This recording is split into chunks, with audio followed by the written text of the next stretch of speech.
All right, listeners of the 323, you are used to one Emily C who will come on and usually has a lot of talk, our updates for the National Women's Soccer League, and so much more. But today we're going to switch it up and we're going to throw another Emily C at you. We have the one and only Emily Caron from Sportico, reporter for Sportico. How you doing, Emily? I'm good. Thanks for having me. Of course. I got the last name pronunciation correctly, right? I'm pretty sure Close I remember enough. that. Close Yeah. enough? How do we actually go? That's something we should Uh, ask before. no, it's okay. Just like the first name, Karen. Like Karen? Okay. Yep. All right.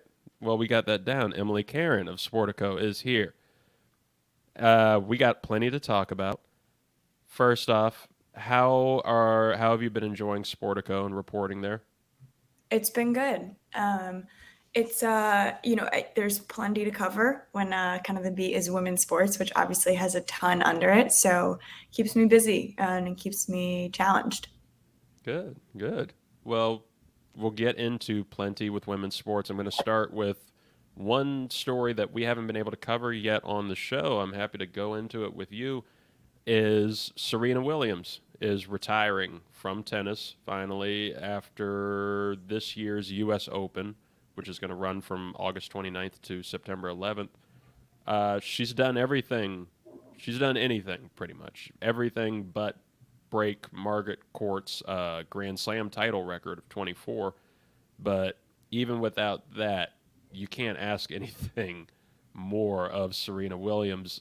Uh, Talk to me a little bit about her impact on not only the sport of tennis as a whole, but on women athletes throughout her time in the sport. Yeah, I don't think her impact can be understated on any of those fronts, right? You talk about just the way that she opened doors for minority women in particular in tennis, and in terms of endorsement opportunities and sponsorship potentials and all of that. She and Venus really paved the way there. She also leads the WTA in career earnings by a landslide. I mean, she kind of just tops the charts across the board. And I think what tennis will probably miss the most is what you could call, the Serena effect, which we saw with the U.S. Open when she announced she was, retiring. This is probably her last event. Ticket sales spiked. People are super excited to go to watch her, to see. Anytime she's returned to an event, people have been really in tune with that. So there's definitely a draw that fans have to watch her as an individual. And obviously, there are a ton of young stars in tennis right now that are starting to kind of have that same appeal. But Serena is obviously the biggest name there, far and away. So I'm sure the tennis world and community will miss that tremendously. But hopefully, kind of the path that she's paved is one that stars like Naomi Osaka are starting to follow, and there's more opportunity for female tennis players more broadly. And you just look at the kind of massive number of endorsement deals that she's done and the money she's brought in off the court. And I think that is probably what's had the biggest impact for female athletes outside of tennis and across the board. Is just, it's like if LeBron James or Michael Jordan does a deal, it kind of resets the bar for what others, who are perhaps not quite as popular, but still have a decent following, impressive star power, what they can achieve and attain from partnerships and stuff like that. So, I mean, she has just obviously changed the game on many fronts. It's so true. And her impact and just the effect, like she transcends really even almost the sport in terms of you Oh, for just sure. know Serena because we had that Super Bowl commercial this past year where they had all the different stars from every league, Peyton Manning, Jimmy Butler, all these people. And then the big threat to everybody at the end, the big climax of the commercial is Serena Williams walking in. I don't know if anybody will ever be able to match that, but you bring up Naomi Osaka. Is there anybody on the women's side in tennis that you think could ever possibly reach that level or get somewhere close? Yeah, it's an interesting question. I think when you look at their kind of like year by year earnings, Naomi and Serena are pretty level right now, but obviously this is not the peak of Serena's career anymore. I think Naomi Osaka certainly has the potential. I think that with the difference there is that, Serena was the first, if you will. the first Black female tennis player, along with Venus, to kind of break all these barriers. And I think that obviously is what helped her become so transcendent. And Naomi Osaka obviously has a ton that she is working with in terms of her success and her star power, and also just the brand that she's built for herself. But I think that's where the staying power of Serena kind of comes from being the first in that sense. So I don't know. I mean, I'm sure there will be, athletes like Naomi who will continue to do monster deals and bring in, significant partnership money, but I don't know that the legacy aspect will be there in the way that it is for Serena. I hear you. I hear you. So we'll move on. I want to move forward here and get into the National Women's Soccer League. It's something that we have talked a lot about on the show, and we've gotten a lot into the equal pay deal that they had. Um, I want to continue to talk about the growth of this league and the impact that it's having all around. But first, I want to start. Can you talk about the latest huge broadcasting deal that the National Women's Soccer League just made for their finale, for their championship, and something that you just reported on? Yeah, so this is with their existing broadcast partner, CBS. So CBS signed a 3-year deal with the NWSL. I guess now it will be a 4-year deal because there was a bit of an extension there given the COVID season and the interruptions. But they have this year's finale. The game got a ton of backlash last year. The game itself didn't, but the timing of the game got a ton of backlash last year. It was given a noon Eastern broadcast window by CBS. Obviously, CBS is a huge college football broadcaster. This is last year it was a November Saturday. This year it will be a late October Saturday. There are definitely conflicts there with college football commitments and whatnot, which is what landed the noon slot. People were not happy about that. People didn't believe that anyone should be playing a championship game for a professional sporting league at noon on a Saturday, especially, the game was originally supposed to be played on the West Coast, which would have made for a 9 a.m. Local time kickoff, and just did not go over very well. And so this year, one of the league's partners, Ally Financial, who came on board in 2021, stepped up and went to CBS and said, what do we need to do to get this game in prime time? They were able to kind of increase their investment in CBS as an incentive. And now the game will be played, excuse me, at 8 p.m. on a Saturday night on the big CBS main network. And people are really pumped about it because women's soccer and women's sports more broadly have shown a number of different cases and across a number of different sports in the last couple of years that when they are put in primetime slots on major accessible linear television networks, they draw significant crowds and their viewership numbers go up. So I think the hope is that this year we will see much more of that. The championship game itself has increased viewership over the last couple of years significantly. I believe last year's was up like 200+% over 2019, which was their last championship sort of pre-COVID. And so the hope is that this year, being primetime, being on CBS, that number will jump once again. And I think, yeah, that's the key to it, is just getting these things into prime time. It was something that we talked about with Emily Sissel in our past show, is that one of the biggest problems I would love to watch more National Women's Soccer League games and WNBA games, but I can never actually find when the games are on. The WNBA championship, could not find it. I think that was like a midday broadcast at some point, this past one.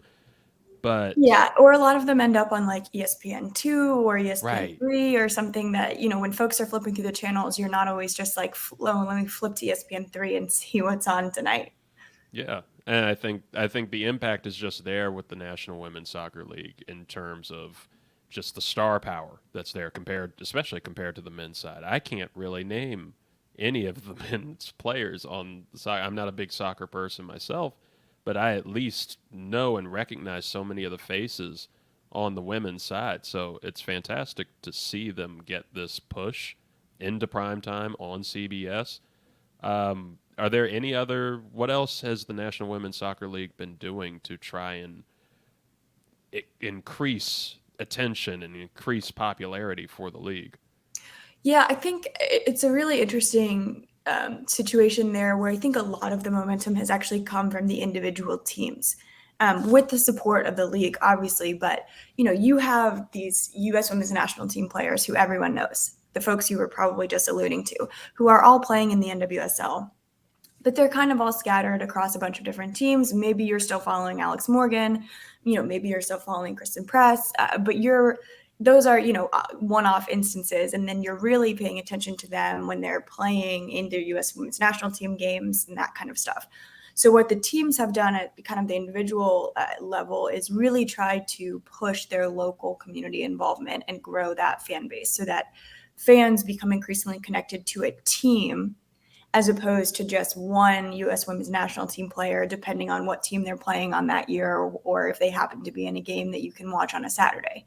And I think, you're seeing clubs like Kansas City and Angel City who have new ownership groups who are excited about the league, who are committed to kind of fostering the momentum of the league, who are also committed to investing in their teams and making a better product on field, but also a better experience for fans through, building venues or, striking deals where you're playing in venues that fans want to come to. And then, continuing to make tickets accessible and make the experience all around enticing for fans, which has been hugely successful. Angel City is, averaging higher attendance than, half of the MLS clubs right now. You're starting to see it pay off, that when investment is made, there is a return. That's the key. That's the key. And side note, I'm very appreciative of you, and already we're having so much more trust in you than my other Emily, than Emily Sissel, because I had a brain fart on naming any players or team in the moment, and that's where she just would have stopped and told me. It was like, you name a couple. So I appreciate you. Thank you. But You're welcome. talking about investing into this, investing in them, investing in the brand, I want to switch it into the WNBA. And it's where we've usually gone with this, and asking what could the WNBA do, or what are they doing, if anything is happening, to try and be on a similar path towards better pay and more attention and more investment for their league and their stars. Because when you look at things over the past just few years in terms of how they have to travel, living arrangements, especially during the bubble season compared to the NBA's living arrangements, pay when it comes for star players like Brittany Griner is the biggest example of having to still play in international leagues on the side of being a WNBA star, and then the situation in Russia happening. What is the WNBA doing to be on this path? It's they're in a little bit of a different positions. If you look at, NWSL is only in its 10th year, and so the league is starting to find some momentum and find some sort of stable financial footing.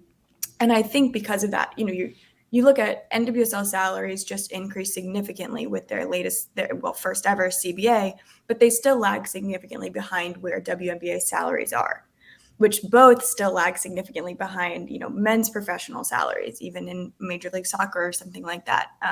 So there's definitely work to be done. And a lot of that just comes from increasing revenue streams. And for leagues that are, as I said, NWSL is in its 10th season, WNBA is in its 26th, I believe.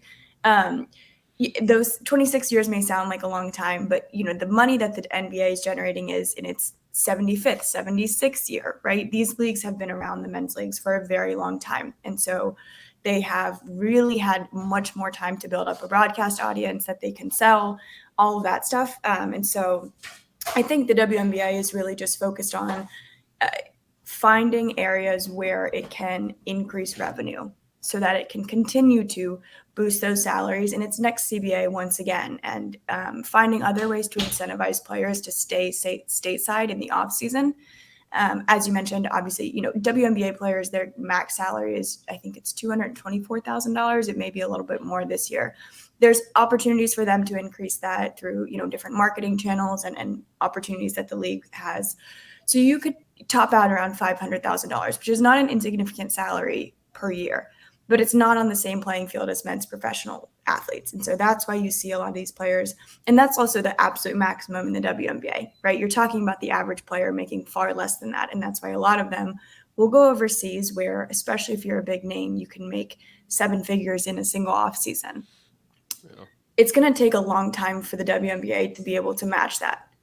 But what they can do is start, maybe it's creating a winter off-season tournament or other, increasing kind of the marketing pot to incentivize those players to stay and do things here at home that earn them extra income in the off-season as opposed to going overseas. But again, it all comes down to revenue. WNBA, hopefully their next media deal will increase some of that. Hopefully they continue to see an influx of sponsorship. They also just, secured a number of new investors who are willing to put up capital to kind of support growth in the league. And then everything, it's sort of cyclical, right? If you invest in the players, it returns, but investing costs money and you don't have the numbers or the data yet. So you just have to find a few people, a few owners like the size who are with the New York Liberty, also in the Brooklyn Nets. Those are the people who are pushing for the investment to then reap return, as opposed to waiting for there to be, better viewership numbers or higher attendance and then saying it's worth putting the money in. Right. And I've wondered, are there any possibilities of the NBA continuing to invest in the WNBA? Because there was a time a few years ago, I remember when a lot of NBA stars, LeBron James, Steph Curry, started trying to make investments into teams, into ownership. That Drake trying to even instill some investment in there and boost a little bit of popularity and attention towards the league. Have we seen any increase with that? I'm not sure on the individual athlete side. The NBA still owns just under half of the WNBA as a league, because obviously the WNBA as a league was started as sort of within the NBA. So the league had 50% equity, the NBA had 50% equity. Some of that has been diluted as new investors have been brought into the league, but they still own just about under half of it. And so what that means is the NBA's owners are part of this pool that owns half of the WNBA as a league, which is like a very convoluted ownership relationship that doesn't happen in most other professional sports. So I think what you'll see is as the WNBA as a league continues to grow, and owners who are genuinely interested in owning a WNBA team, not owning the team because you buy the NBA team and you get, the WNBA team in the same market as just part of a deal, but who want to own these teams and invest in them. As we see more of those people come in, be willing to put up additional capital to fund those teams, hopefully what will happen is, the league will start to be able to buy out and chip away at some of that NBA equity in there so that people who are only really 100% committed to the league and its vision are involved in its funding. I don't know if that makes any sense, but, you just basically you need more owners who are willing to put up real money. Owning a sports team at any league is not cheap. And often it comes with some pretty heavy payroll year after year. You need owners who are really willing to do that and people who are willing to step in and invest so that you can kind of flush out the owners who ended up buying into this by default, right? A lot of these NBA owners didn't choose to participate in this. David Stern sort of said, we're launching this and we're doing it. And so they're very detached from the cause or the growth or its future. And so we need to kind of continue to foster that attachment. And I think you will see that with, whether it's a LeBron James when he retires wanting to, buy into the LA Sparks and be part of that ownership group, that whatever it is, I think you will see more of that in the future. That'll be fantastic to see too. I'm excited. I'm excited to see the continued growth and the continued push for it in the WNBA and in women's sports in general. So, are there any other stories that you're following right now? Anything that you might want to break for breaking news for this show? I don't know about breaking news, but I think the other thing we're obviously keeping a close eye on is, college women's sports. A lot of those championships, right? Women's March Madness, the Women's College Softball World Series, Women's Volleyball Championship, all of these properties that have started to see huge viewership increases and really become popular amongst fans are part of this sort of one big media package that the NCAA sold to ESPN years ago that is now probably supremely undervalued and will start to be renegotiated soon. But, if you see them spin off the Women's March Madness tournament and that tournament is now bringing in $50 million a year as opposed to the $5 million a year that it's credited with. I think we could see some opportunity for huge growth in college women's sports, which would be incredible because obviously that would funnel up through the pro ranks and be beneficial all around. And that seems to be definitely the path that we're on. I think there was more attention to the women's March Madness than ever this past March, um, with how they promoted it, with how the brackets were initiated and thrown in there too. You have some rising stars like Paige Beckers over there, and I agree with you. I think there's going to be a lot of continued growth, and to see that trickle upwards is going to be fantastic. For So, sure. I mean, people are definitely interested. That's what all of that in all of these conversations. Like, people want to watch Serena. People want to watch the NWSL. People are watching the WNBA. People are paying attention to what's going on with Brittany Griner. They're watching Women's College March Madness and the Women's College World Series. So there's a positive momentum all around. yeah, well, hopefully they will continue to find ways to make it easy to see and watch and follow. It is easy to see, watch, and follow Emily Caron on social media. You want to promote where the people can find you and follow your reports? Sure.